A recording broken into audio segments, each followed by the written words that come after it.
அன்பர்களே, ஆண்டவராகிய இயேசு கிறிஸ்துவின் நாமத்தில் உங்களுக்கு மனம் நிறைந்த வாழ்த்துக்களை தெரிவித்துக் கொண்டு சத்திய வசனம் திருமறை பாட நிகழ்ச்சிக்கு உங்களை அன்போடு அழைக்கிறோம். சத்திய வசனம், இது தேவனின் வசனம்.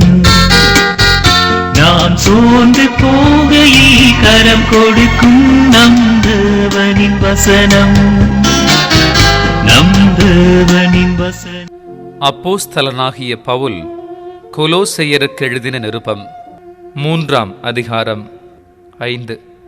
ஆகையால் விபச்சாரம், அசுத்தம், மோகம், துர் இச்சை, விக்கிரகாராதனையான பொருளாசை ஆகிய இவைகளை பூமியில் உண்டு பண்ணுகிற உங்கள் அவயவங்களை அழித்து போடுங்கள். இயேசு கிறிஸ்துவின் இனிய நாமத்தில் சத்திய வசனம் நேயர்களுக்கு அன்பின் வாழ்த்துக்கள். நாம் இந்த கொலோசை நிருபத்தை தியானித்து வருகிறோம். புறஜாதிகளாயிருந்து தேவனுடைய பிள்ளைகளாயிராமல் தேவனுடைய வாக்குத்தத்தங்களுக்கு அந்நியராயிருந்து எப்பாப்பிராவினால் கேள்விப்பட்டு சுவிசேஷத்தை ஏற்றுக்கொண்டு ரட்சிக்கப்பட்டவர்களாகிய இந்த கொலோசே சபைக்கு கிறிஸ்தவ வாழ்க்கையின் அஸ்திபாரங்களை பவுல் சொல்லிக் கொடுக்கிறான். அதைத்தான் நாம் தியானிக்கிறோம்.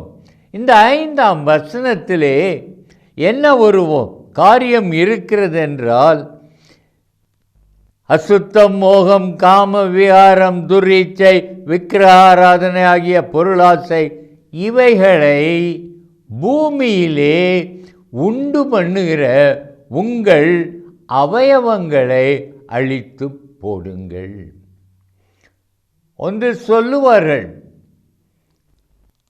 eyes and hands are the agents of sin. கண்களும் கைகளும் தான் பாவத்தின் ஏஜென்ட்டுகள், தூண்டுகின்றவை. அதை எப்படி அழிப்பீர்கள்? இந்த கண்ணை அழிப்பதென்றால் குருடாக்க முடியுமா? தமிழ்நாட்டு போதகர் ஒருவர் வாரணாசியிலே ஒரு சமஸ்கிருத மாநாட்டிற்கு சென்றிருந்தார். அவர் அங்கே சென்ற பொழுது ஒரு அழகான வாலிபன் கருப்பு கண்ணாடி அணிந்திருப்பதை பார்த்தார். அப்போ அவருக்குள்ள ஒரு சந்தேகம், இவன் குருடனாக இருப்பானோ அப்படின்னு பார்த்து அவங்கிட்ட போய், நீங்கள் பிறவியிலே பார்வை இழந்தவர்களா என்று கேட்ட.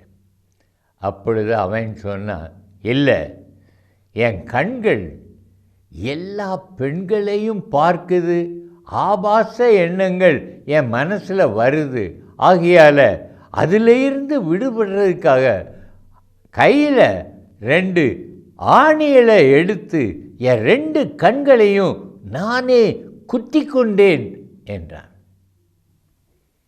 பாவத்திலிருந்து விடுபட இயேசுவின் இரத்தம் ஒன்று உண்டு என்பதை அறியாதவர்கள் எவ்வளவு வேண்டுமானாலும் சரீரத்தை உபத்திரவத்திற்கு உட்படுத்துவார்கள். அந்த சன்னியாசி. அப்பொழுது இந்த ஊழியர் கேட்டார், இயேசுவின் ஊழியர், சகோதரனே, அந்த ஆபாச எண்ணங்களில் இருந்து விடுபட்டு விட்டீரா? அந்த மனிதன் சொன்னான், ஐயோ, அதுதானே முடியவில்லை, நான் அன்று பார்த்தது இன்றும் உயிரோடு இருக்கிறதே என்று சொன்னான். அழித்து போடுங்கள் என்றால் அவைகளை வெட்டுவதோ குருடாக்குவதோ அல்ல, செயல் இழக்கச் செய்ய வேண்டும்.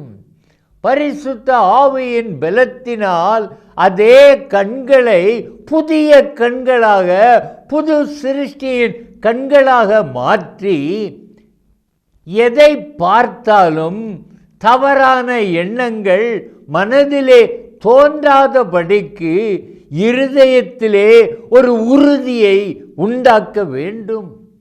அதைத்தான் செயலிழக்கச் செய்வது. வேறு எந்த விதத்திலும் நீங்கள் இந்த பாவ இச்சைகளில் இருந்து விடுபட முடியாது. ஆகையால் அழித்து போடுங்கள் என்றால் அதை செயலிழக்கச் செய்ய வேண்டும். பைபிளில் என்னன்னு வாஸ்து பார்த்தீங்கன்னா, யோபுவை குறித்து தேவன் ஒரு சாட்சி கொடுப்பார். உத்தமமானவன், பாவத்திற்கு விலகினவன். அவன் எப்படி தப்பித்தான்? பாவத்திற்கும் பாவ இச்சைகளுக்கும் யோபு எப்படி தப்பித்தான்? அதை அறிந்து கொள்ள யோபின் புஸ்தகத்தை வாசிக்கும் பொழுது 31ஆம் அதிகாரத்திலே அவன் 3 காரியங்களை சொல்லி அந்த 3 காரியங்களிலும் தப்பிக்கிறதற்கு வழியை சொல்லியிருக்கிறான். அந்த காரியங்கள் என்னவென்றால், யோபின் புஸ்தகத்தை திறந்து வைத்து கொள்ளுங்கள். யோபு 31ஆம் அதிகாரம் 1ஆம் வசனம்.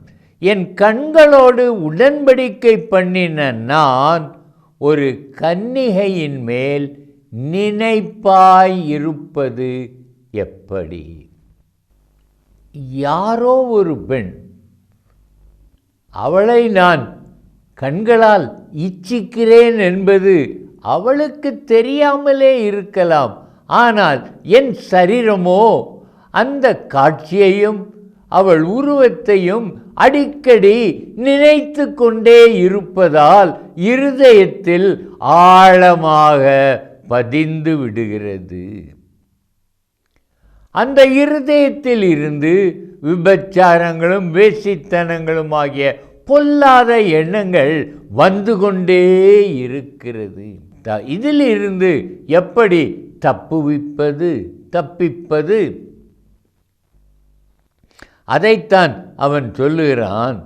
நான் இந்த பாவத்தின் விளைவை நான் எண்ண வேண்டும்.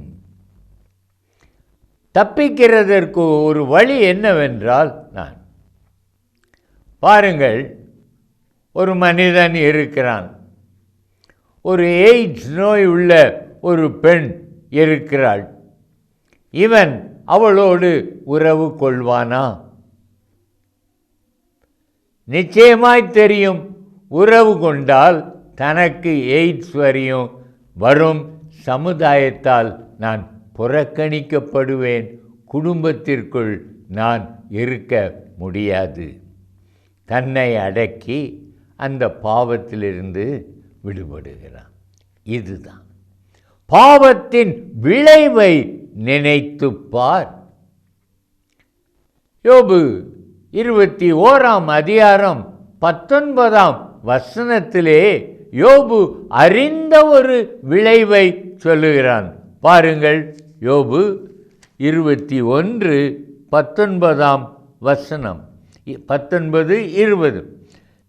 தேவன் அவனுடைய அக்கிரமத்தை அவன் பிள்ளைகளுக்கு வைக்கிறார். அதை அவன் உணரத்தக்க விதமாய் அவனுக்கு பலிக்க பண்ணுகிறார். சகோதரனே, உம்முடைய பாவம் உம்மோடே நிற்பதில்லை. சின் ஸ்ப்ரெட்ஸ், பாவம் பரவுகிறது. உம்முடைய பாவத்தின் விளைவுகள் உம்முடைய பிள்ளைகளின் வாழ்க்கையை அழித்து போடும். இந்த விளைவு உம்முடைய குடும்பத்தில் சமாதானம் இராது. இப்படிப்பட்ட ஒன்றை நினைப்பீர் என்றால் எப்படி இருக்கும்? நாம் விளைவுகளை நினையாததினால் பல பாவங்களை செய்கிறோம். ஒரு மனிதன், அவன் எப்படியோ ஒரு ஸ்திரீயுடன் கள்ளத் தொடர்பு ஏற்படுத்தி விட்டான். அவனால் விடுபட முடியவில்லை. நீங்கள் நினைத்து பாருங்கள், அவனால் தன் பிள்ளைகளை நேசிக்க முடியுமா? அவனால் தன் மனைவியை நேரிட்டு பார்க்க முடியுமா? முடியாது. அவன் கூனி குறுகிதான் வாழ வேண்டும். கடைசியிலே நாம் செய்தித்தாளில் படிக்கிறோம், இப்படிப்பட்ட உறவுகள் எல்லாம் ஒன்று தற்கொலையில் முடிகிறது அல்லது கொலையில் முடிகிறது. இதை அந்த மனிதன் பாவத்தில் விழுமுன் இந்த விளைவை நினைத்திருந்தால் அவன் பாவம் செய்ய மாட்டான். ஆகவே இந்த பாவத்திற்கு தப்பும் ஒரு வழி என்னவென்றால், யோபு சொல்வது பாவத்தின் விளைவுகளை நினைத்து பாருங்கள். எனும் அந்த யோபு 31 அதிகாரம் 2 நான் ஒரு பெண்ணின் மேல் நினைவாயிருக்கும் பாவத்தில் உட்பட்டால் அப்பொழுது உன்னதங்களில் இருந்து தேவன் அளிக்கும் பங்கும் உன்னதத்திலிருந்து சர்வ வல்லவர் கொடுக்கும் சுதந்திரமும் கிடைக்குமோ? நாம் பரலோகத்துக்கு போக முடியுமா?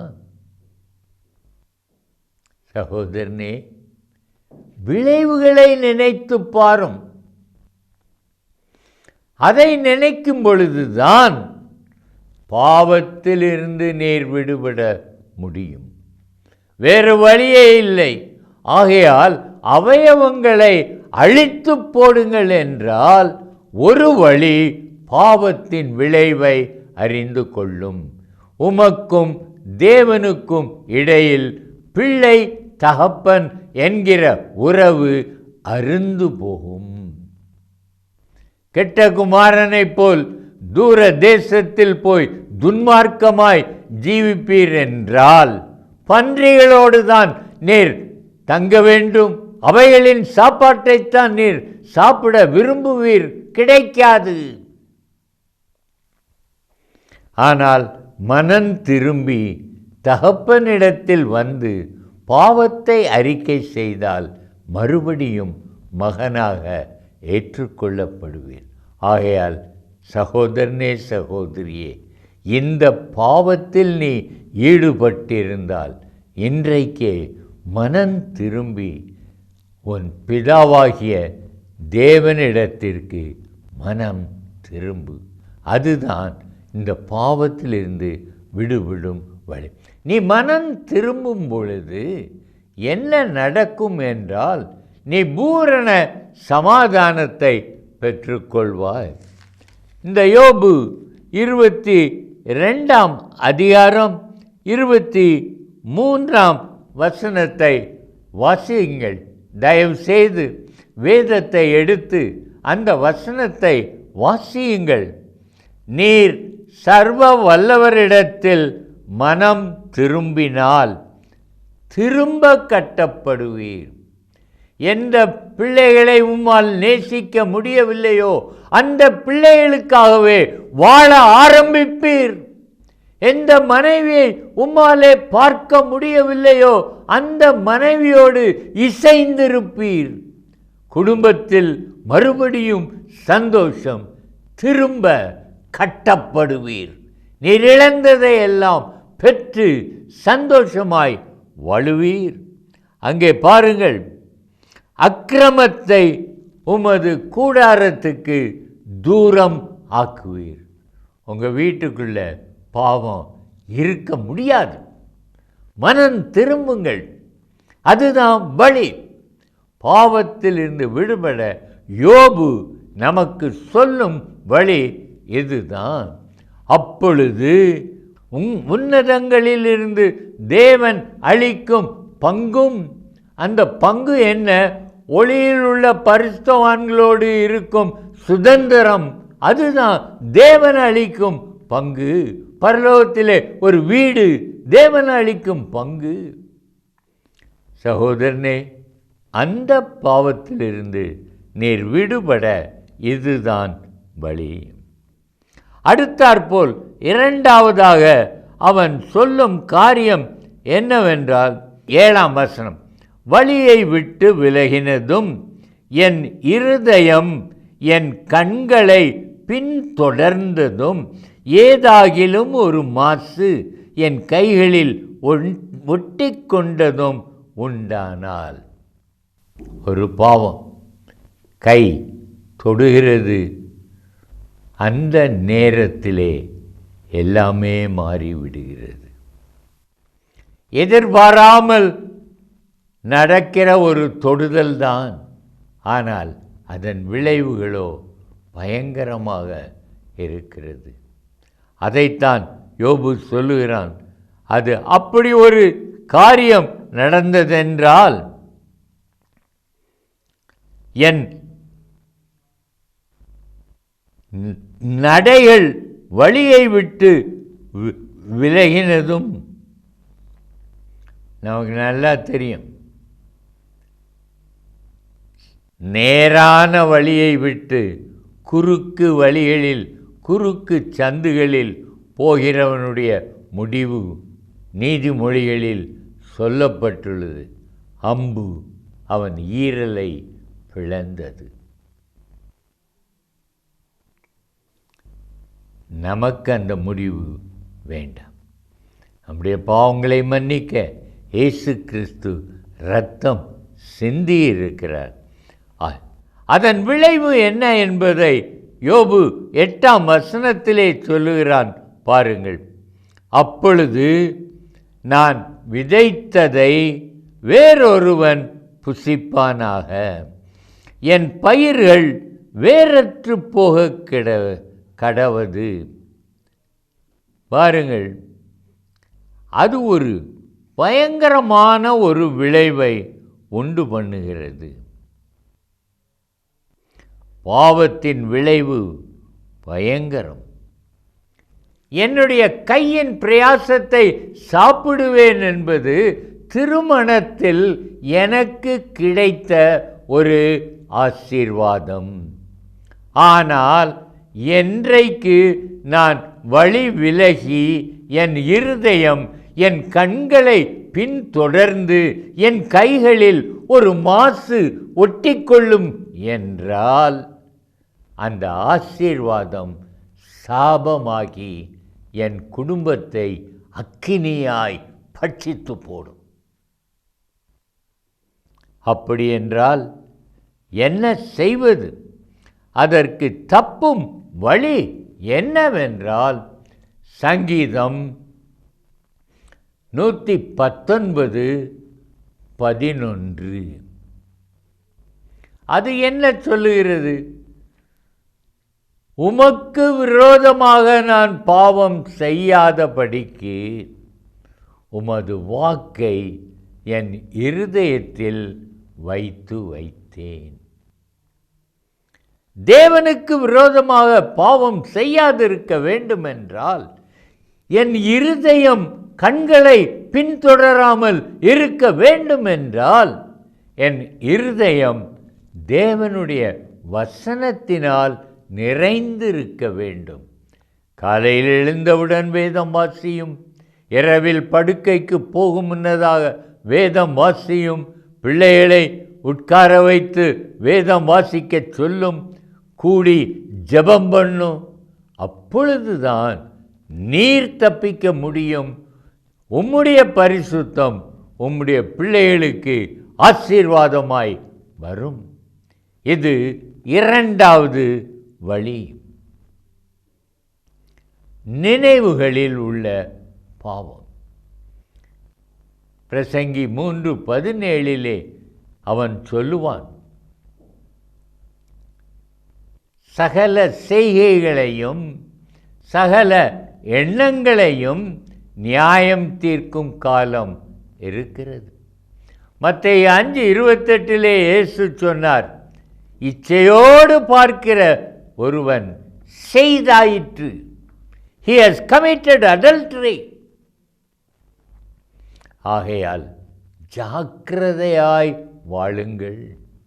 வசனத்தால் நிறைத்து கொள்ளுங்கள். கால்களுக்கு தீபமும் பாதைக்கு வெளிச்சமுமாய் இருக்கட்டும். வழியை விட்டு விலகாதிருக்க அவைகள் உதவும். வசனம் உங்களை பாதுகாக்கும். 107ஆம் சங்கீதத்தில் பார்க்கும், அவர் தமது வசனத்தை அனுப்பி அவர்களை குணமாக்கினார் என்று பார்க்கிறோம். உமக்கும் அதே காரியம் நடக்கும். மூன்றாவதாக ஒன்று உள்ளது. 9ஆம் வசனம், என் மனம் யாதொரு ஸ்திரீயின் மேல் மயங்கி அயலானுடைய வாசலை நான் எட்டி பார்த்ததுண்டானால், அப்பொழுது என் மனைவி வேறொருவனுக்கு மாவரைப்பாளாக, வேற்று மனிதர் அவள் மேல் சாய்வார்களாக. அது தோஷம், நியாயாதிபதிகளால் விசாரிக்கப்படும் அக்கிரமமாமே. அது பாதாள பரியந்தம் பட்சிக்கும் அக்கினியாய் என் சம்பத்தை எல்லாம் நிர்மூலமாக்கும். பிறனுடைய மனைவியினிடத்தில் பிரவேசிக்கிறவன் மதிகெட்டவன் என்று வேதம் எச்சரிக்கிறது. அநேகருக்கு இது பெரிய சந்தோஷத்தை கொடுக்கிறதாக இருக்கிறது. ஆனால் அவர்களோ விளைவை நினைக்கவில்லை. என் மனைவி மற்றொருவனுக்கு மாவரைப்பாளாக என்றால், என் செல்வம் சம்பத்து எல்லாம் போய் என் மனைவி இன்னொருவன் வீட்டில் வேலை செய்து கூலியாக மாறுவாளாக. அடுத்தாற்போல் இருக்கும். வேற்று மனிதர்கள் அவள் மீது சாய்வார்களாக. உங்கள் குடும்பத்தில் நீங்கள் தப்பிதமான உறவு வச்சிருந்தா, உங்கள் மனைவியையோ பெண் பிள்ளைகளையோ யாராவது ரேப் பண்ணி பலாத்காரம் பண்ணினால் உங்கள் குடும்ப மானம் என்ன ஆகும்? நினைத்து பார்த்தீர்களா? உமக்கு உம்முடைய சந்தோஷம்தான், ஆனால் விளைவு என்ன? யோபு அதைத்தான் சொல்லுகிறான். அது பாதாள பரியந்தம், அது பட்சிக்கும் அக்கினியாய் என் சம்பத்தை எல்லாம் நிர்மூலமாக்கும். நரகத்தில் நீர் போற வரைக்கும் உம்முடைய கையின் பிரயாசம் எரிக்கப்படும். எச்சரிப்படைந்து இந்த பாவத்தினின்றும் விலகும். இதற்கு விலகும் வழி என்ன? உன் கண் நேராய் நோக்க கடவுது. விளைவுகளை நினைத்து பாரும். அப்பொழுது நீர் புத்திமானாய், பாவம் இல்லாதவராய், பரலோகத்திற்கு பாத்திரவானாய் இருப்பீர். ஜெபிக்கலாமா? அன்பின் தகப்பனே, இந்த நாளிலும் நாங்கள் பாவத்திற்கு தப்பிக்கும் வழிகளை தியானித்தோம். பாவம் செய்ய தூண்டும் அவயவங்களை செயலிழக்கச் செய்வது எப்படி என்று பார்த்தோம். எங்களுக்கு புத்தியை தாரும். இதன்படி நடந்து நாங்கள் பாவத்தை மேற்கொண்டு உம்மை மைமைப்படுத்தி முடிவிலே பரலோகத்தில் வர எங்களுக்கு உதவும். இயேசு நாமத்தில் பிதாவே, ஆமென்.